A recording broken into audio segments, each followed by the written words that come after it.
Hello friends, welcome to army maker Hindi.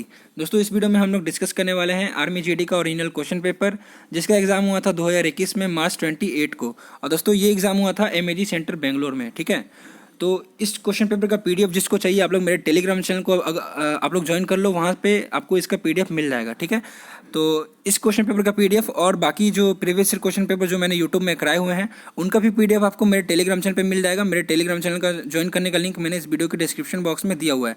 आप लोग वहाँ से जाके मेरे टेलीग्राम से सारा क्वेश्चन पेपर प्रीवियस ईयर का आप लोग वहाँ से डाउनलोड कर सकते हैं। तो इस वीडियो को ज़्यादा से ज़्यादा आप लोग शेयर करना अपने फ्रेंड्स के साथ में, और इस वीडियो को ज़्यादा से ज़्यादा लाइक करना, ताकि मैं आप लोग के लिए और भी अच्छी अच्छी वीडियोस लाता रहूं। तो चलिए हम लोग आज के इस वीडियो को शुरू करते हैं।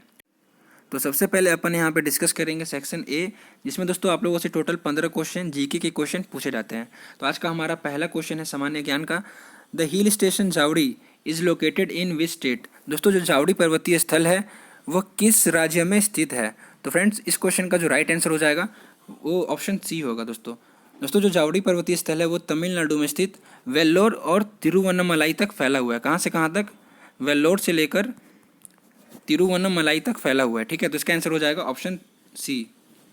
अगला क्वेश्चन दोस्तों, हमारा क्वेश्चन नंबर 2, इसमें पूछा गया था the ethnic people Todas are found in. दोस्तों, जो टोडा जनजाति के लोग हैं वो कहाँ पर पाए जाते हैं? तो आप लोग इसका आंसर अगर जानते हैं तो आप लोग मुझे कमेंट करके बता सकते हैं। वैसे दोस्तों, इसका राइट आंसर हो जाएगा, जो टोडा जाति के जो लोग होते हैं वो नीलगिरी पहाड़ियों पर पाए जाते हैं, जो कि दोस्तों तमिलनाडु में स्थित है। तो इसका राइट आंसर हो जाएगा ऑप्शन बी। जो लोग भी इसका आंसर दे रहे हैं ऑप्शन बी, उन लोगों का यहाँ पे एकदम राइट आंसर हो जाएगा। हमारा नेक्स्ट क्वेश्चन है which of the following district is on the international border of India. दोस्तों, निम्नलिखित में से कौन सा जिला भारत की अंतर्राष्ट्रीय सीमा पर स्थित है? तो इस क्वेश्चन का राइट आंसर क्या होगा? इस क्वेश्चन का राइट आंसर हो जाएगा दोस्तों ऑप्शन सी, करीमगंज। ठीक है, बढ़ते हैं हम लोग नेक्स्ट क्वेश्चन की तरफ। तो हमारा अगला क्वेश्चन है क्वेश्चन नंबर 4। इसमें आप लोगों से पूछा गया था कि who is known as the father of green revolution. दोस्तों, हरित क्रांति का जनक किन्हें कहा जाता है? तो इस क्वेश्चन का राइट आंसर हो जाएगा ऑप्शन ए। दोस्तों, हरित क्रांति का जनक कहा जाता है नॉर्मन बोरलॉग को, जो कि एक अमेरिकी थे। और वहीं अगर आप लोगों से पूछ ले कि भारत में हरित क्रांति का जनक किसे कहा जाता है, तो भारत में दोस्तों हरित क्रांति का जनक कहा जाता है डॉक्टर एम.एस. स्वामीनाथन को। लेकिन यहाँ पे भारत में नहीं पूछा था, यहाँ पे पूछा था हरित क्रांति का जनक किसे कहा जाता है। तो इसका राइट आंसर हो जाएगा नॉर्मन बोरलॉग, जो कि दोस्तों अमेरिकी थे। ठीक है, ये अमेरिका के निवासी थे। अगला क्वेश्चन है क्वेश्चन नंबर 5। यहाँ पे पूछ रहा है the largest producer of black पीपर इन इंडिया इज। दोस्तों, भारत में जो काली मिर्च का सबसे बड़ा उत्पादक राज्य है वो कौन सा है? तो काफ़ी लोग इसका आंसर गलत करके आए हैं एग्जाम में। तो इस क्वेश्चन का राइट आंसर हो जाएगा दोस्तों कर्नाटका, ऑप्शन बी। और दोस्तों, भारत में कॉफ़ी का भी सबसे बड़ा उत्पादक राज्य कर्नाटका ही है। तो इस क्वेश्चन का राइट आंसर हो जाएगा ऑप्शन बी। नेक्स्ट क्वेश्चन है क्वेश्चन नंबर 6। इसमें बोल रहा है dash is the author of book title wings of fire. दोस्तों, विंग्स ऑफ फायर के लेखक कौन है? तो काफ़ी इंपॉर्टेंट क्वेश्चन है और 100% क्वेश्चन दोस्तों ये आपके एग्जाम में रिपीट होगा। इसको आप लोग अच्छे से याद कर लेना। तो दोस्तों, विंग्स ऑफ फायर के लेखक है डॉक्टर एपीजे अब्दुल कलाम आज़ाद। और दोस्तों, एपीजे अब्दुल कलाम आज़ाद हमारे भारत के प्रथम शिक्षा मंत्री थे। और इनका एक और फेमस बुक है जिसका नाम है इग्नाइटेड माइंड्स। ये भी आप लोग के एग्जाम में काफ़ी बार रिपीट होता है, तो इसको भी आप लोग याद कर लेना। विंग्स ऑफ फायर और एक है आपका इग्नाइटेड माइंड्स, दोनों ही एपीजे अब्दुल कलाम ने लिखा है। दोनों के लेखक ही यही सेम है। अगला क्वेश्चन है क्वेश्चन नंबर 7। यहाँ पे बोल रहा है Pradeep Kumar Banerjee is associated with which sport. दोस्तों, प्रदीप कुमार बनर्जी किस खेल से संबंधित है? तो आप लोग को पता है कि प्रदीप कुमार बनर्जी ये इंडियन फुटबॉलर है। तो इसका राइट आंसर हो जाएगा ऑप्शन सी। ठीक है, फुटबॉल। अगला क्वेश्चन है फ्रांस का पहला राजा कौन था? The first emperor of France was. तो इस क्वेश्चन का राइट आंसर हो जाएगा ऑप्शन बी। फ्रांस का पहला राजा था नेपोलियन बोनापार्ट। दोस्तों, फ्रांस ने ही 2018 में जो आप लोग का फीफा वर्ल्ड कप हुआ था वो फ्रांस ने ही जीता था। ठीक है, और आप लोगों से अगर एग्जाम में पूछे कि 2018 का जो फीफा वर्ल्ड कप है ये कहाँ पे हुआ था, तो इसका आंसर हो जाएगा रियो डी जेनेरियो। ठीक है, और अगर ये आप लोगों से ये पूछे कि किसने जीता 2018 का फीफा वर्ल्ड कप का खिताब, तो इसका आंसर हो जाएगा फ्रांस। फ्रांस की राजधानी है पेरिस। बार बार आप लोगों से एग्जाम में पूछा जाता है। नेक्स्ट क्वेश्चन है क्वेश्चन नंबर 9। इसमें बोल रहा है what is the full form of LOC. दोस्तों, एलओसी का फुल फॉर्म क्या है? तो एलओसी का फुल फॉर्म है लाइन ऑफ कंट्रोल। तो इसका राइट आंसर हो जाएगा ऑप्शन ए। अब आप लोग मुझे कमेंट करके बताओ कि एलओसी का गठन किस वर्ष को हुआ था। नेक्स्ट क्वेश्चन है क्वेश्चन नंबर 10। यहाँ पे बोल रहा है कि joint stream of Ganga and Brahmaputra is noun by. दोस्तों, गंगा और ब्रह्मपुत्र जो नदी है उसकी संयुक्त जलधारा किस नाम से जानी जाती है? तो काफ़ी लोग इसका आंसर गलत देंगे। देखिए, जिन्होंने इसका एग्जाम दिया था उन्होंने जमुना टिक करके आया था, जो कि गलत इसका आंसर है। इसका राइट आंसर क्या होगा?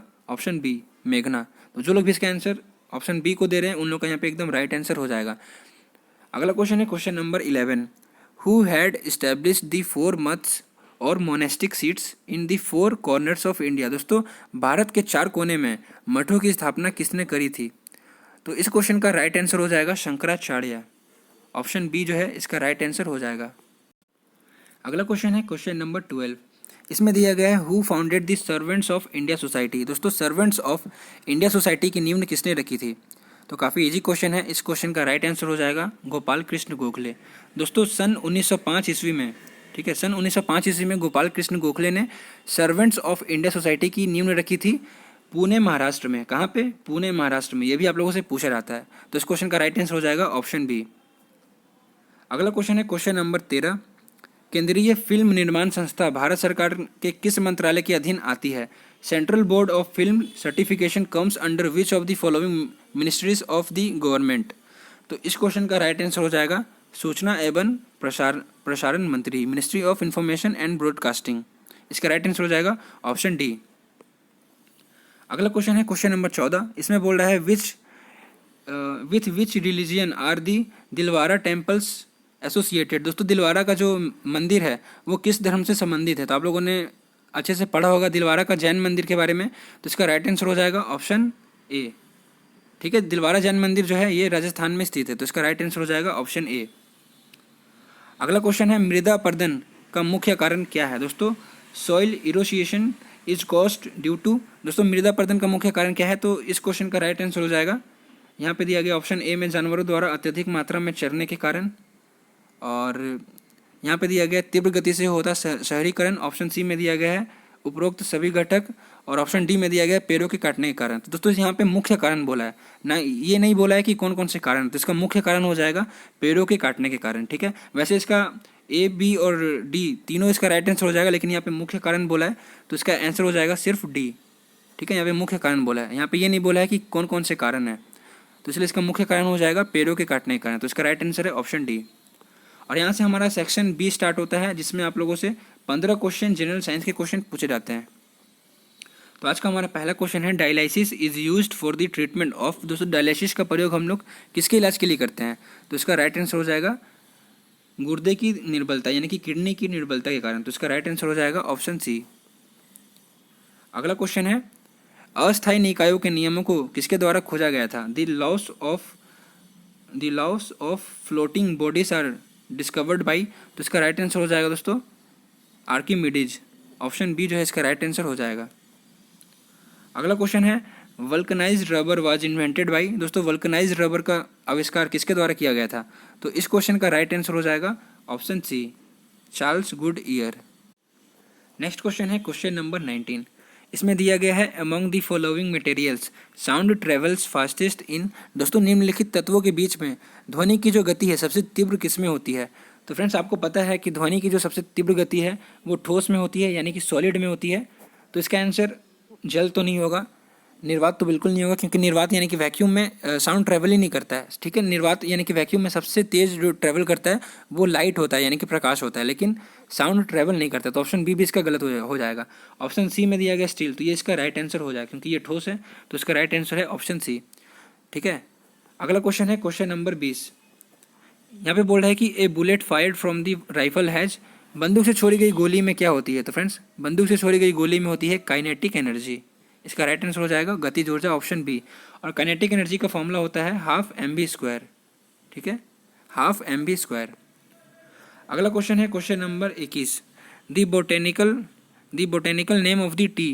दोस्तों चाय का वनस्पतिक नाम यहाँ पे पूछा है, तो चाय का वनस्पतिक नाम क्या है? Camellia sinensis. तो इसका राइट आंसर हो जाएगा ऑप्शन ए। अगला क्वेश्चन है क्वेश्चन नंबर 22। यहाँ पे दिया गया है green coloured pigment present in leaves is called. दोस्तों पत्तियों में मौजूद हरे रंग वर्णक को क्या कहते हैं? तो उसको हम लोग कहते हैं क्लोरोफिल। काफ़ी इजी क्वेश्चन था, लेकिन बहुत बार एग्जाम में आप लोगों से पूछा गया है, तो उसका राइट आंसर हो जाएगा ऑप्शन ए। नेक्स्ट क्वेश्चन है डैक्टियोग्राफी इज द स्टडी ऑफ। दोस्तों जो डैक्टाइलोग्राफी है ये किसका अध्ययन है? तो इसका राइट आंसर हो जाएगा डैक्टाइलोग्राफी जो है ये फिंगरप्रिंट्स का अध्ययन है। इसका राइट आंसर हो जाएगा ऑप्शन ए। नेक्स्ट क्वेश्चन है lens is made up of. दोस्तों लेंस किससे बनता है? तो फ्रेंड्स लेंस जो है वो फ्लिंट ग्लास से बनता है। किससे? फ्लिंट ग्लास से। इसलिए इसका राइट आंसर हो जाएगा ऑप्शन बी। वैसे दोस्तों लेंस की जो ऐसा इकाई है वो है डायोप्टर। लेंस को हम लोग डायोप्टर से मापते हैं। तो ये भी आप लोगों से काफ़ी बार एग्जाम में पूछा गया है कि लेंस को मापने की इकाई क्या है, तो उसे हम लोग डायोप्टर से मापते हैं। अगला क्वेश्चन है the hardest form of carbon is. दोस्तों कार्बन का सबसे कठोर रूप कौन सा है? तो कार्बन का सबसे कठोर रूप है हीरा। ठीक है, इसका राइट आंसर हो जाएगा ऑप्शन ए। अगला क्वेश्चन आप लोगों से पूछा गया था कि खारे पानी की सांद्रता मापने के लिए इस्तेमाल किया जाने वाला उपकरण कौन सा है? तो फ्रेंड्स इस क्वेश्चन का राइट आंसर हो जाएगा ऑप्शन बी, सेलिनोमीटर। ठीक है, सेलिनोमीटर। नेक्स्ट क्वेश्चन है क्वेश्चन नंबर 27। इसमें बोल रहा है the green house effect is mainly due to the increase of atmospheric. दोस्तों ग्रीन हाउस प्रभाव जो है मुख्य रूप से वायुमंडल में किसकी वृद्धि होने की वजह से होता है? तो फ्रेंड्स अगर वायुमंडल में हम लोग का कार्बन डाइऑक्साइड की वृद्धि हो जाए तो उसी के कारण ग्रीन हाउस इफेक्ट देखने को मिलता है। तो इसका राइट आंसर हो जाएगा ऑप्शन सी। और वैसे दोस्तों शुष्क बर्फ यानी कि ड्राई आइस किसे कहा जाता है, ये भी आप लोग से एग्जाम में बहुत बार पूछा जाता है कि ड्राई आइस यानी कि शुष्क बर्फ किसे कहा जाता है? तो उसका भी आंसर हो जाएगा ठोस कार्बन डाइऑक्साइड यानी कि CO2। तो इसका राइट आंसर हो जाएगा ऑप्शन सी। अगला क्वेश्चन आप लोगों से पूछा गया था इन्वर्टर एक ऐसा उपकरण है जो डैश को परिवर्तित करता है। Inverter is a device which converts dash. तो फ्रेंड्स इन्वर्टर जो है वो DC को DC टू AC में बदलता है, DC को AC में बदल देता है।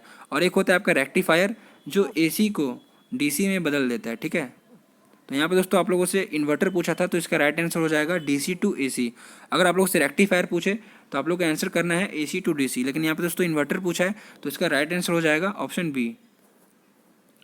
नेक्स्ट क्वेश्चन है पोटेशियम कार्बोनेट का सामान्य नाम क्या है? दोस्तों the common name of potassium carbonate. तो इसका राइट आंसर हो जाएगा पोटास, ऑप्शन ए।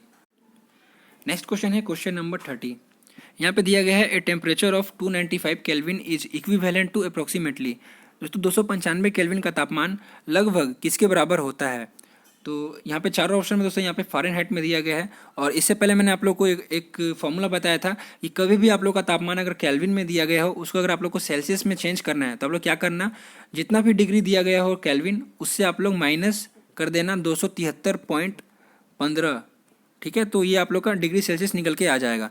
तो यहाँ पे दोस्तों केल्विन में दिया गया है 295 केल्विन, इसको हम लोग डिग्री सेल्सियस में चेंज करेंगे तो क्या करेंगे 295 में से हम लोग 273.15 या फिर आप लोग सिर्फ 273 ही माइनस कर देना तो कितना आएगा, यहाँ पे हम लोग माइनस करेंगे तो ये आएगा निकल के आपका 22। ठीक है, तो इसका तापमान तो निकल के आ गया 22 डिग्री सेल्सियस। लेकिन दोस्तों यहाँ पे सेल्सियस में नहीं, यहाँ पे फ़ारेनहाइट में पूछा है तो फ़ारेनहाइट में भी हम लोग चेंज कर लेंगे। मैंने आपको क्या फॉर्मूला बताया था, C/5 is equal to F-32/9। ठीक है, यहाँ पे C का मतलब है सेल्सियस और F का मतलब है फ़ारेनहाइट। तो हम लोग यहाँ पे इस फॉर्मूला को पुट कर देते हैं तो C/5 कितना हो जाएगा, यहाँ पे डिग्री सेल्सियस निकल के आया था 22 तो हम लोग यहाँ पे 22 लिख लेते हैं by 5 is equal to Fahrenheit हम लोग को पता नहीं है निकालना है तो हम लोग यहाँ पे सिंपल F लिख लेते हैं -32/9। तो यहाँ पे 9 जो है यहाँ पे आके इससे गुना हो जाएगा तो ये कितना आएगा, 9 को हम लोग 22 से गुना करेंगे तो ये आएगा आपका 198। ठीक है, 198 आया इज इक्वल टू 5 यहाँ जाके F से गुना हो जाएगा तो 5F आएगा, माइनस 5 यहाँ जाके 32 से गुना होगा तो कितना आएगा 160 आएगा। तो ओवरऑल कितना निकल के आया दोस्तों 198 is equal to 5F minus 160। तो हम यहाँ पे लिख लेते हैं क्या निकल के आया था 198 is equal to 5F minus 160। ठीक है, और ये जो माइनस का 160 है ब्रैकेट के इस पार में आएगा तो ये 198 से प्लस हो जाएगा तो 198 प्लस 160 करेंगे तो कितना आएगा 19 और 16 35 यानी कि 358 आएगा। ठीक है, तो 5F बराबर आएगा आपका 358 का। ठीक है, तो F बराबर हो जाएगा दोस्तों यहाँ जाके ये इससे डिवाइड हो जाएगा तो 5 से हम लोग 358 को काटेंगे, 7 बार में गया 35 और यहाँ पे आया आपका एक बार में गया आपका 5 तो हासिल बचा 3.6 71.6 इसका राइट आंसर निकल के आ रहा है। लेकिन दोस्तों यहाँ पे ऑप्शन में यहाँ पे देखिए लगभग पूछा था, लगभग बराबर, तो 71.6 के आसपास कौन दिख रहा है, ये ऑप्शन बी में 71.3 दिख रहा है तो यही इसका राइट आंसर हो जाएगा। बढ़ते हैं हम लोग नेक्स्ट क्वेश्चन की तरफ। तो यहाँ से दोस्तों स्टार्ट होता है हमारा सेक्शन सी जिसमें टोटल 15 क्वेश्चन आप लोगों से मैथ के क्वेश्चन पूछे जाते हैं आर्मी GD के एग्जाम में। और दोस्तों सेम इसी लेवल का क्वेश्चन आपके ट्रेडमैन, नर्सिंग असिस्टेंट, टेक्निकल और क्लर्क के एग्जाम में इसी लेवल का आप लोगों से मैथ का क्वेश्चन पूछा जाता है। तो एक एक करके हम लोग सारे इंपॉर्टेंट क्वेश्चन को यहाँ पे डिस्कस कर लेते हैं। तो आज का हमारा मैथ का सबसे पहला क्वेश्चन है 7 लड़कों की आयु का औसत वर्ष है 20 साल। यदि पहले 6 लड़कों की आयु का औसत है 19.5 यानी कि 19.5 वर्ष है तो 7वें लड़के की हम लोग को आयु ज्ञात करनी है। दोस्तों इंग्लिश में बोल रहा है the average age of 7 boys is 20 years. If average age of the first 6 boys is 19.5 years then, यहाँ पे दोस्तों क्वेश्चन मिटा हुआ है। यहाँ पे पूछ रहा है कि जो सातवां लड़का है उसका हम लोग को आयु ज्ञात करना है। तो हम लोग क्या करेंगे, देखिए टोटल 7 लड़का है और सातों लड़का का औसत आयु कितना है, 20 साल है। तो हम लोग क्या करेंगे, कुल आयु निकालने के लिए 7 को 20 से गुना कर देंगे। तो दोस्तों इन लोगों की कुल आयु निकल के आएगी 140 वर्ष, ठीक है। और यहाँ पे बोल रहा है कि यदि इन लोगों का कुल आयु निकल के आया 140 वर्ष, और यहाँ पे बोला यदि पहले 6 लड़कों की औसत आयु है 19.5, तो 7वें लड़कों की हम लोग को आयु ज्ञात करनी है। तो हम लोग क्या करेंगे, 6 लड़कों की औसत आयु कितनी है, 19.5 है। तो हम लोग 6 को गुना कर देंगे 19.5 से। तो यहाँ पे 19.5 मल्टीप्लाई 6 करेंगे तो कितना आएगा, ये आएगा दोस्तों 114 और 3 117। तो यहाँ पे निकल के आया ये 6 लड़कों की कुल आयु है 117 साल, और यहाँ पे 7 लड़कों की आयु कितनी है 140 साल। तो 7वां लड़का का आयु कितना हो जाएगा, 140 में से हम लोग 117 घटा देंगे तो ये कितना आंसर आएगा दोस्तों, 23 साल, ठीक है। तो ये 7वें लड़के की आयु निकल के आ गई 23 साल। तो इसका राइट आंसर हो जाएगा ऑप्शन सी।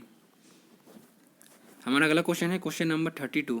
यहाँ पे बोल रहा है which is the next number in the series. यहाँ पे दोस्तों 5 से 25 हो गया, 25 से 125 हो गया, और अगला जो मिसिंग नंबर है वो हम लोग को यहाँ पे ज्ञात करना है। हम लोग यहाँ पे सीरीज़ देख लेंगे क्या हो रहा है। 5 है, 5 को हम लोग 5 से गुना करेंगे तो 25 आ जाएगा, ठीक है। 25 को हम लोग फिर से 5 से गुना करेंगे तो 125 आ जाएगा, और फिर अगला जो मिसिंग नंबर है उसमें भी हम लोग 125 को 5 से गुना कर देंगे तो कितना आएगा दोस्तों, 125 गुना 5 होता है 625। तो इसका राइट आंसर हो जाएगा ऑप्शन बी। नेक्स्ट क्वेश्चन है क्वेश्चन नंबर 33, और इसमें बोल रहा है A and B can do a work in 10 days and 15 days respectively.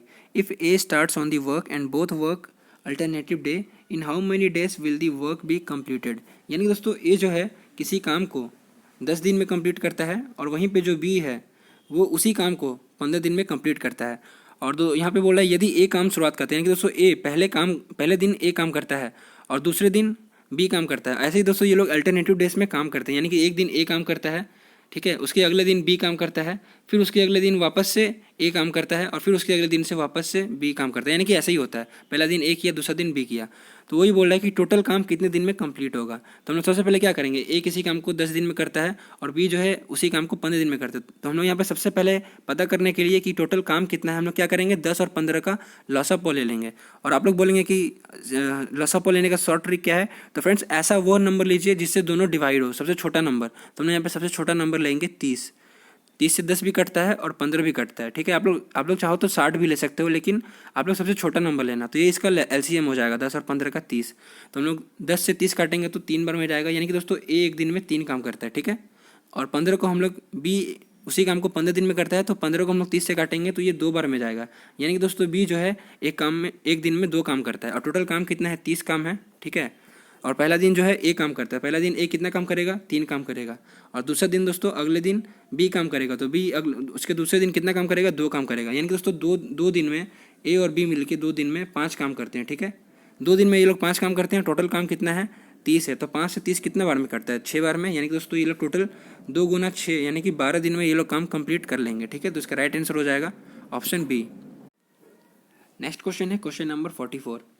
इसमें बोल रहा है ए polygon has 44 diagonals, find out the number of its sides. दोस्तों एक बहुभुज के विकर्ण की संख्या 44 है और हम लोग को इसके भुजाओं की संख्या ज्ञात करनी है। तो दोस्तों बहुभुज के विकर्ण की संख्या निकालने का फॉर्मूला क्या होता है, n इंटू n माइनस 3/2, जो कि यहाँ पे दिया गया है। बहुभुज के विकर्ण की संख्या कितनी है, 44 है। तो हमने यहाँ पे दोस्तों इसका सबसे बेस्ट तरीका है सॉल्व करने का, कि पहला तरीका ये है कि आप लोग इसको ऑप्शन से ही सॉल्व कर लो, वो सबसे बेस्ट तरीका होता है टाइम मैनेजमेंट करने का। तो हम लोग यहाँ पे सबसे पहले ऑप्शन ए को देख लेते हैं। ऑप्शन ए में दिया गया 11, हम लोग यहाँ पे n के जगह पे 11 रख के देखते हैं कि 44 आ रहा है कि नहीं आ रहा है। अगर आ गया तो दोस्तों इसका आंसर 11 ही होगा।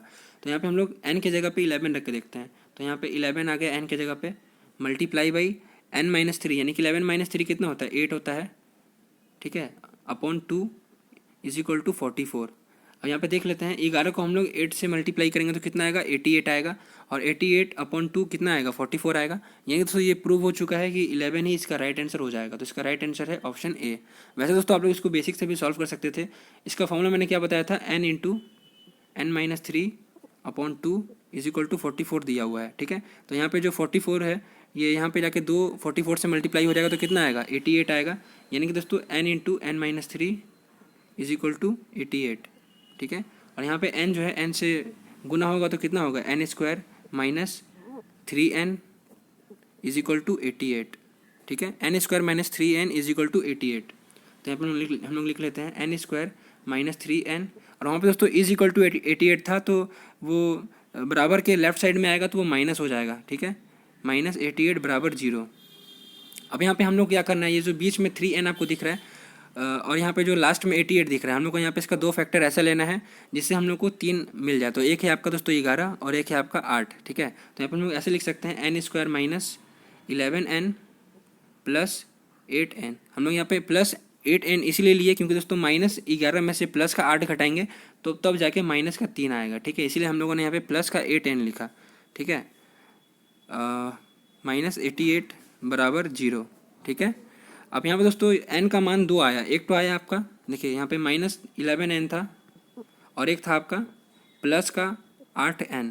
तो दोस्तों n का मान क्या निकल के आया, n बराबर निकल के आएगा पॉजिटिव का 11 और एक निकल के आएगा आपका माइनस का 8। तो यहाँ पे दोस्तों माइनस का तो 8 कभी आंसर हो नहीं सकता है, तो इसलिए इसका राइट आंसर हो जाएगा प्लस का 11। तो यहाँ पे दोस्तों ऑप्शन ए में दिया गया है 11 और कहीं पे भी आपको माइनस 8 नहीं दिख रहा है तो इसका राइट आंसर हो जाएगा ऑप्शन ए। अगला क्वेश्चन है क्वेश्चन नंबर 35। यहाँ पे बोल रहा है find which is the next number in series. दोस्तों ये नंबर सीरीज का क्वेश्चन है। एक नंबर फिक्स है कि यहाँ से आप लोग का कोई भी हर पेपर में आप लोग का एक नंबर यहाँ से पूछा ही जाता है, चाहे वो कोई भी आपका पेपर हो आर्मी का। तो यहाँ पे दोस्तों नंबर सीरीज दिया हुआ है 31, 7, 25, 13, 19, 19, 13 और जो अगला मिसिंग नंबर है वो हम लोग को यहाँ पे ज्ञात करना है। ठीक है, तो यहाँ पर हम लोग एक बार नंबर सीरीज देख लेते हैं क्या चल रहा है। तो यहाँ पे देखिए दोस्तों 31 है और 31 के बाद एक संख्या छोड़ के जो दूसरा संख्या है 25 माइनस का 6 हो रहा है। फिर उसके बाद जो है 25 से एक संख्या छोड़ के जो दूसरा संख्या है 19 उसमें भी माइनस का 6 हो रहा है। फिर 19 के बाद जो एक संख्या छोड़ के जो 13 हो रहा है उसमें भी माइनस का 6 हो रहा है। यानी कि दोस्तों यानी कि दोस्तों 6 का सीरीज चल रहा है और उसके बाद हम लोग को मिसिंग नंबर ज्ञात करना है। तो हम लोग क्या करेंगे, यहाँ पे देखिए दोस्तों जो दूसरा नंबर 7 है, 7 से 13 हुआ यानी कि प्लस का 6 हुआ एक संख्या छोड़ के। फिर 13 के बाद एक संख्या छोड़ के दूसरा संख्या जो है प्लस का 6 हुआ 19। फिर जो अगला सीरीज है उसमें भी ऐसे ही होगा। 19 के बाद एक संख्या छोड़ के जो दूसरा संख्या है उसमें भी हम लोग प्लस का 6 कर देंगे तो कितना आएगा 25 निकल के आएगा। तो मिसिंग नंबर जो है वो 25 है, इसलिए इसका राइट आंसर हो जाएगा ऑप्शन ए। काफ़ी इजी क्वेश्चन था। अगला क्वेश्चन है क्वेश्चन नंबर 36। इसमें बोल रहा है एक बल्लेबाज 12वीं मैच में 63 रन बनाता है जिसके कारण उसका एवरेज रन जो है वो 2 रन बढ़ जाता है। तो 12वीं पारी के बाद उसका एवरेज स्कोर कितना है। तो काफ़ी इजी क्वेश्चन है। इसको सॉल्व करने का मैं आपको 2 सबसे बेस्ट तरीका बताऊंगा। सबसे बेस्ट तरीका है दोस्तों इसका शॉर्ट ट्रिक, जो कि है आप लोग देखिए ये 12वीं मैच जो इसका सबसे लास्ट मैच था 12वीं मैच था, इसमें उसका एवरेज रन 2 रन बढ़ गया। तो हम लोग क्या करेंगे 12 गुना 2 कर देंगे 24 आएगा। ठीक है, और 24 रन को हम लोग घटा देंगे इसका 63 रन से जो कि उसने 12वीं मैच में बनाया था। तो 63 में से 24 घटाएंगे तो कितना आएगा 39 आएगा, जो कि उसके 11वीं मैच तक का औसत था। और यहाँ पे क्या बोला 12वीं मैच के बाद उसका औसत हम लोग को ज्ञात करना है। तो 39 इसका 11वें मैच का एवरेज था जिसमें प्लस का 2 यहाँ पे 12वीं मैच में बढ़ गया है। तो इसमें प्लस का 2 करेंगे तो कितना आएगा 41 आएगा। ये था दोस्तों शॉर्ट ट्रिक जो कि आप लोग एग्जाम में 1 से 2 सेकंड में सॉल्व कर सकते हो। अब इसका बेसिक क्या है वो भी मैं आपको यहाँ पे बता देता हूँ। तो इनिशियली हम लोग उसके 11वें मैच तक का एवरेज हम लोग मान लेते हैं कि x था। ठीक है, ये उसका एवरेज था 11वीं मैच तक का। तो 11वीं मैच में उसका एवरेज क्या हो जाएगा 11x, और उसमें दोस्तों कितना रन बनाया 12वीं मैच में 63 रन बनाया। तो उसका एवरेज जो है वो 12वीं मैच में कितना बढ़ गया x + 2 हो गया। पहले उसका x था, अब उसका x + 2 बढ़ गया। अब इसको हम लोग सॉल्व कर लेते हैं, क्या आएगा 11x + 63 = 12x। 12 को हम लोग x से गुना करेंगे तो ये कितना निकल के आएगा 11x + 63 = 12x + 24। ठीक है, 12 गुना 2 हो जाएगा 24 और 12 गुना x हो जाएगा 12x। और 12 यहाँ पे 11x जो है = के उस पर जाके 12x से माइनस होगा तो ये x हो जाएगा। ठीक है, x बराबर 24 जो है प्लस का ये = के लेफ्ट हैंड साइड में आएगा तो 63 से माइनस हो जाएगा। तो 63 - 24 करेंगे तो कितना आएगा 39 आएगा। ये इसके x बराबर x का मान निकल के आया 39। और यहाँ पे बोला है 12वीं मैच का एवरेज, तो 12वीं मैच का एवरेज कितना था x + 2 हो गया था। तो x + 2 करेंगे तो कितना आएगा 39 + 2 41। इसलिए इसका राइट आंसर हो जाएगा ऑप्शन सी। लेकिन ये दोस्तों बेसिक जो है थोड़ा लेंदी है, यानी कि समय आप लोग का ज़्यादा लगेगा एग्जाम में, इसलिए मैंने आपको शॉर्ट ट्रिक बताया। क्या बताया 12वीं मैच में जो उसका लास्ट मैच है जो भी क्वेश्चन में दिया हुआ लास्ट मैच उसका आप लोग एवरेज जो बढ़ता है उससे आप लोग मल्टीप्लाई करके उसके रन से माइनस कर दो तो उसका जो है 11वीं मैच तक का उसका एवरेज निकल के आ जाएगा 39। 12वीं मैच का एवरेज पूछा है तो प्लस का 2 कर दो 41, इसका आंसर आ जाएगा। नेक्स्ट क्वेश्चन है, दो संख्याओं का एवरेज है दो संख्याओं का अंतर है, डिफरेंस है 2, और उनके जो वर्ग है, उनका जो स्क्वायर है, उसका डिफरेंस यहाँ पे दिया गया है 28 का। तो हम लोग उसका योग हम लोग को यहाँ पे ज्ञात करना है। तो ये दोस्तों अलजेब्रा का क्वेश्चन है, काफ़ी इजी क्वेश्चन है।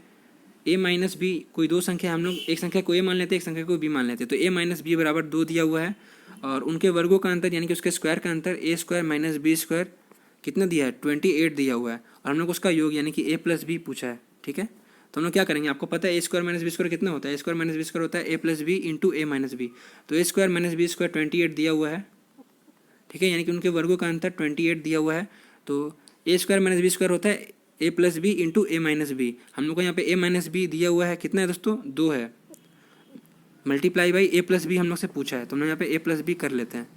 तो 2 से 28 कटेगा 14 बार में, यानी कि दोस्तों a प्लस बी जो है 14 निकल के आ जाएगा। तो इसका राइट आंसर है ऑप्शन सी। अगला क्वेश्चन है क्वेश्चन नंबर 38। इसमें बोल रहा है 1589 मिलीग्राम को हम लोग को ग्राम में बदलना है। तो फ्रेंड्स आपको पता है 1 ग्राम में 1000 मिलीग्राम होता है। तो हम लोग सिंपली क्या करेंगे, 1589 ग्राम को हम लोग, ठीक है, 1589 ग्राम को हम लोग 1000 से भाग दे देंगे। तो कितना आएगा, 1.589 ग्राम आएगा। तो इसका राइट आंसर हो जाएगा ऑप्शन बी। ठीक है, इसका राइट आंसर हो जाएगा ऑप्शन बी। अगला क्वेश्चन है क्वेश्चन नंबर 39। इसमें बोल रहा है यदि कोई घटना घटित ही नहीं होती है तो इसकी क्या प्रायिकता है। फ्रेंड्स जब कोई घटना घटित ही नहीं होगी तो उसकी प्रायिकता भी 0 हो जाती है। तो इसका राइट आंसर हो जाएगा ऑप्शन सी। काफ़ी आसान क्वेश्चन था। नेक्स्ट क्वेश्चन है क्वेश्चन नंबर 40। इसमें बोल रहा है परिमेय संख्या और अपरिमेय संख्या का गुणनफल क्या होगा, यानी कि दोस्तों रेशनल नंबर और इरेशनल नंबर का मल्टीप्लाई क्या होगा। तो हम लोग यहाँ पे, आप लोगों को अगर नहीं भी पता है तो आप लोग ऑप्शन से भी सॉल्व कर सकते हो, और आप लोग खुद से भी अपना आइडिया लगा के इसको सॉल्व कर सकते हो। देखिए दोस्तों, जो परिमेय संख्या होता है, ये कोई भी हम लोग एक संख्या ले लेते हैं। मान लीजिए यहाँ पे 3 संख्या हम लोग ले लिए, ठीक है, ये एक संख्या है, ये जो कि परिमेय संख्या है। अब इसे हम लोग रूट लगा देंगे तो ये अपरिमेय हो जाएगा। तो 3 को हम लोग √3 से गुना करेंगे तो कितना आंसर निकल के आएगा, ये निकल के आएगा 3√3। अब ये भी दोस्तों अपरिमेय संख्या है, तो इसलिए इसका राइट आंसर हो जाएगा, जो परिमेय संख्या है और अपरिमेय संख्या है उसका गुणनफल जो है हमेशा, याद रखिएगा, हमेशा एक अपरिमेय संख्या ही होगा। तो इसका राइट आंसर हो जाएगा ऑप्शन ए। आप लोग कोई भी किसी ही मल्टीप्लाई कर सकते हो, 2 गुना √2 कर लो तो भी इसका आंसर 2√2 ही निकल के आएगा। ठीक है, तो इसलिए इसका राइट आंसर हो जाएगा ऑप्शन ए। अगला क्वेश्चन है क्वेश्चन नंबर 41। यहाँ पे बोल रहा है एक त्रिभुज की परिधि 600 मीटर दी गई है, यदि अनुपात है 12:13:15, तो सबसे लंबी भुजा हम लोग को यहाँ पे ज्ञात करनी है। यानी कि दोस्तों एक कोई त्रिभुज है जिसकी 3 भुजाएं का रेशियो दिया गया है 12, 13 और 15, और इनका कुल योग दिया हुआ है दोस्तों, भुजाओं की संख्या का जो परिधि है, एक परिसीमा दी गई है 600 मीटर। तो फ्रेंड्स 12x + 15x + 13x हम लोग कर देंगे तो कितना आएगा, 15 + 12 होगा 27, 27 + 13 होगा 40। यानी कि दोस्तों 40x बराबर दिया गया है 600 मीटर। ठीक है, तो x बराबर कितना निकल के आएगा, 600/40। तो हम लोग काट लेंगे, 0 से 0 गया, 4 से 60 गया, 15 बार में। यानी कि दोस्तों x बराबर निकल के आया 15। और यहाँ पे दोस्तों सबसे बड़ी भुजा बोला है, तो सबसे बड़ी भुजा कौन सी है, ये 15x। यानी कि दोस्तों 15 को हम लोग गुना कर देंगे 15 से, x बराबर 15 निकल के आया था, तो हम लोग 15 सबसे बड़ा भुजा है, तो 15 को 15 से गुना करेंगे तो इसका आंसर निकल के आएगा 225, ऑप्शन ए। अगला क्वेश्चन आप लोगों से पूछा था, ज्ञात करो 30% ऑफ 1500 + 600। तो फ्रेंड्स 1500 + 600 कितना होता है, 2100 होता है, और 2100 का हम लोग को यहाँ पे 30% निकालने को बोला है। तो काफ़ी इजी क्वेश्चन था, 2 0 से 2 0 कट जाएगा, और 21 × 3 होता है 63। तो इसका राइट आंसर हो जाएगा ऑप्शन सी, 630। नेक्स्ट क्वेश्चन है क्वेश्चन नंबर 43। इसमें बोल रहा है ARISE शब्द के अक्षरों को कितने बार व्यवस्थित किया जा सकता है, in how many different ways can the letter of word arise can be arrange. देखिए दोस्तों इसको कैसे सॉल्व करते हैं, काफ़ी लोग क्या करते हैं कि इसको सॉल्व करते हैं, गिनने लगते हैं, A 1 नंबर पे आता है, R 18 नंबर पे आता है, ऐसे करके प्लस करके इसको आंसर करने की कोशिश करते हैं, और फिर भी इसका आंसर निकल के नहीं आता है, क्योंकि दोस्तों ऐसे ये सॉल्व होते ही नहीं है। इसको सॉल्व करने का तरीका है, यहाँ पे दोस्तों टोटल कितना अल्फ़ाबेट है, 5 अल्फ़ाबेट है, ARISE। तो हम लोग क्या करेंगे, 5 गुना 5 के बाद कितना आता है, 4 आता है, तो 4 करेंगे, गुना 4 के बाद 3 आता है, उसके बाद 2 आता है, उसके बाद 1 आता है। तो हम इसको मल्टीप्लाई कर देंगे, 5 गुना 4 कितना होता है, 20, 20 गुना 3 60, 60 गुना 2 120, 120 गुना 1 120 ही होता है। तो इसका राइट आंसर हो जाएगा ऑप्शन ए। ठीक है, ऐसे इसको सॉल्व करते हैं।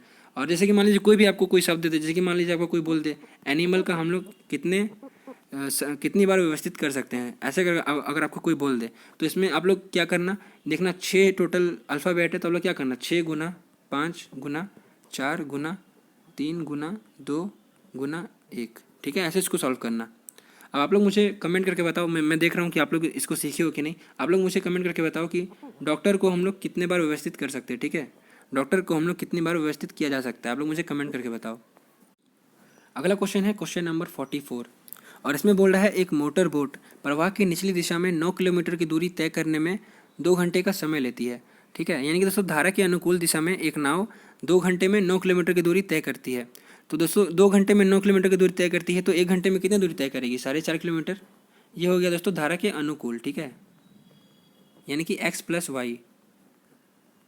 ठीक है, यानी कि दोस्तों नाव की स्पीड में धारा की भी स्पीड ऐड हुई है, तो ये 1 घंटे में 4.5 किलोमीटर की दूरी तय करती है। और वहीं पे आगे बोल रहा है प्रवाह की दिशा में, यानी कि दोस्तों धारा के प्रतिकूल जो है वो 6 घंटे का समय लेती है 9 किलोमीटर दूरी तय करने में। तो 1 घंटे में कितनी दूरी तय करेगी? 1.5 किलोमीटर। ठीक है, ये हो गया धारा के प्रतिकूल। तो यहाँ पे बोल रहा है कि बोट की चाल, यानी कि नाव की चाल जो है वो धारा के प्रवाह और प्रवाह के विपरीत क्या होगी, यानी कि तो धारा के अनुकूल और धारा के प्रतिकूल क्या होगी। तो दोस्तों यहाँ पे मैंने आपको बता दिया, धारा के अनुकूल जो है वो नाव की स्पीड होगी 4.5 किलोमीटर पर घंटा, और धारा के प्रतिकूल जो है वो नाव की चाल होगी 1.5 किलोमीटर प्रति घंटा। लेकिन यहाँ पे दोस्तों ऑप्शन में कहीं पे भी नहीं दिया है 4.5 और 1.5, तो इसका आंसर दोस्तों सही तो है, लेकिन दोस्तों यहाँ पे क्वेश्चन मिसप्रिंट है। हम लोग एक बार इंग्लिश में क्वेश्चन पढ़ लेते हैं। तो इंग्लिश में बोल रहा है the speed of boat in still water and that of the current. देखिए दोस्तों यहाँ पे इंग्लिश में बोल रहा है जो शांत जल है, शांत जल में नाव की गति क्या होगी और धारा की गति क्या होगी। और यहाँ पे दोस्तों देखिए क्या पूछ रहा था, हिंदी में पूछ रहा था कि धारा के अनुकूल और धारा के प्रतिकूल नाव की गति क्या होगी। तो ये दोस्तों हिंदी में गलत दिया हुआ है, इंग्लिश में इसका सही आंसर दिया हुआ है। इंग्लिश में बोल रहा है कि धारा शांत जल में नाव की गति क्या होगी। तो शांत जल में नाव की गति निकालने के लिए हम लोग क्या करेंगे, धारा के अनुकूल गति कितना था 4.5 किलोमीटर पर घंटा को हम लोग प्लस कर देंगे धारा के प्रतिकूल गति से। तो धारा के प्रतिकूल नाव की गति कितनी थी? 1.5 किलोमीटर पर घंटा। इसको हम लोग भागा दे देंगे 2 से। तो 4.5 + 1.5 कितना होता है? 6 होता है। 6 को हम लोग 2 से भाग देंगे तो 3 निकल के आएगा। ठीक है, तो ये हो गया दोस्तों शांत जल में नाव की स्पीड 3 किलोमीटर पर घंटा। अब हम लोग धारा का स्पीड निकालने के लिए क्या करेंगे? देखिए दोस्तों धारा के अनुकूल नाव की गति कितनी थी? 4.5 थी, और शांत जल में नाव की स्पीड है, यानी कि दोस्तों एक कोई शांत जल में अगर नाव को आप चलाइएगा तो वो 3 किलोमीटर प्रति घंटा की स्पीड से चलेगा। लेकिन दोस्तों यहाँ पे धारा के अनुकूल दिशा में धारा की भी स्पीड ऐड होती है, तो हम लोग यहाँ पे क्या करेंगे? 4.5 में से 3 घटा देंगे तो 1.5 किलोमीटर जो है ये धारा की स्पीड निकल के आ गई। तो ये इसका आंसर हो जाएगा। शांत जल में नाव की स्पीड है 3 किलोमीटर पर घंटा और धारा की स्पीड है 1.5 किलोमीटर पर घंटा। तो इसका राइट आंसर हो जाएगा ऑप्शन सी। अगला क्वेश्चन है क्वेश्चन नंबर 45।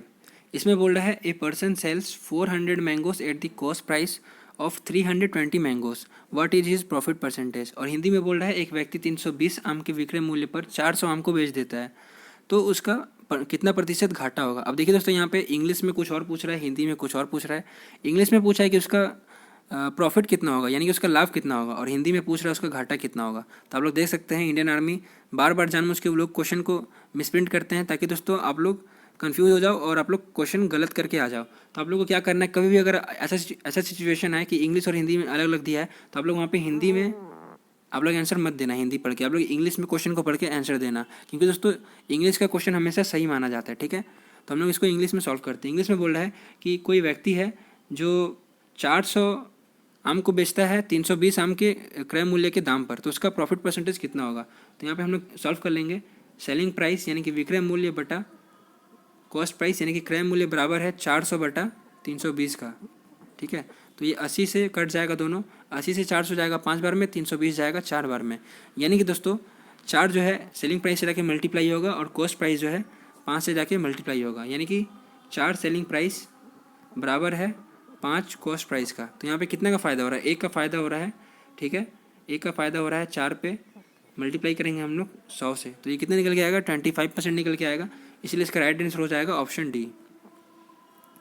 अब यहाँ से हमारा सेक्शन डी स्टार्ट होता है, जिसमें आप लोगों से 15 क्वेश्चन रीजनिंग के क्वेश्चन पूछे जाते हैं। तो यहाँ पे दिया गया है विषम शब्द हम लोग को यहाँ पे चुनना है, यानी कि ऑड वर्ड हम लोग को यहाँ पे फाइंड आउट करना है। तो ऑप्शन ए में दिया है नाव, बी में दिया है बस, सी में दिया है रेल, डी में दिया है पहिया। तो यहाँ पे देखिए दोस्तों नाव, बस और रेल जो है एक जैसा हो जाएगा, क्योंकि ये यातायात करने का साधन है। और यहाँ पे ऑप्शन डी में जो पहिया दिख रहा है ये इसका आंसर ये विषम हो जाएगा, इसलिए इसका राइट आंसर हो जाएगा ऑप्शन डी। ठीक है, अगला क्वेश्चन है क्वेश्चन नंबर 47। यहाँ पे बोल रहा है निम्न में से विषम हम लोग को यहाँ पे फाइंड आउट करना है। ऑप्शन ए में दिया गया है ब्लैक स्मिथ यानी कि लोहार, बी में कारपेंटर यानी कि बढ़ई, सी में टेलर यानी कि दर्जी, और डी में दिया है नाई। तो आप लोग मुझे बताओ इसका आंसर क्या हो जाएगा। अब देखिए दोस्तों, लोहार, बढ़ई और आपका जो दर्जी है, इन लोगों को काम करने के लिए कच्चे माल की आवश्यकता होती है, लेकिन दोस्तों यहाँ पे जो नाई यानी कि नौवा है, इसे अपना काम करने के लिए कच्चे माल की आवश्यकता नहीं होती, इसलिए इसका राइट आंसर हो जाएगा ऑप्शन डी। ठीक है, इसका राइट आंसर हो जाएगा ऑप्शन डी। अगला क्वेश्चन है क्वेश्चन नंबर 48। इसमें बोल रहा है दिए गए शब्दों को अंग्रेजी के वर्णमाला के क्रम में व्यवस्थित कर बताइए कि कौन सा शब्द अंतिम से दूसरे नंबर पर आएगा। यानी दोस्तों टोटल यहाँ पे 5 दिया गया है। ठीक है, क्लियर, कॉन्ट्रास्ट, बोस, कॉन्स्टेंटली और चेक्ड। और यहाँ पे पांचों में बोला है कि सबसे लास्ट का दूसरा नंबर, यानी कि दोस्तों चौथा नंबर हम लोग को यहाँ पे फाइंड आउट करना है। तो हम लोग देख लेते हैं सबसे पहले क्या आएगा। देखिए सबसे पहले क्लियर है, क्लियर में सबसे पहले सी आता है, कॉन्ट्रास्ट में भी सबसे पहले सी आता है। ठीक है, बी में सबसे पहले बी आता है, और कॉन्स्टेंटली में सबसे पहले सी आता है। ठीक है, और चेक में सबसे पहले सी आता है। अब लोग देख लेते हैं सबसे पहले क्या आता है। तो फ्रेंड्स अंग्रेजी वर्णमाला में सबसे पहले ए आता है, तो ए किसी में भी नहीं है सबसे पहले। उसके बाद बी आता है, तो बी सबसे पहले किस में है, बोस में है, यानी कि दोस्तों ये सबसे पहले 1 नंबर पे आएगा। ठीक है, और दूसरे नंबर पे क्या आएगा, तो हम दूसरे नंबर पे देख लेते हैं।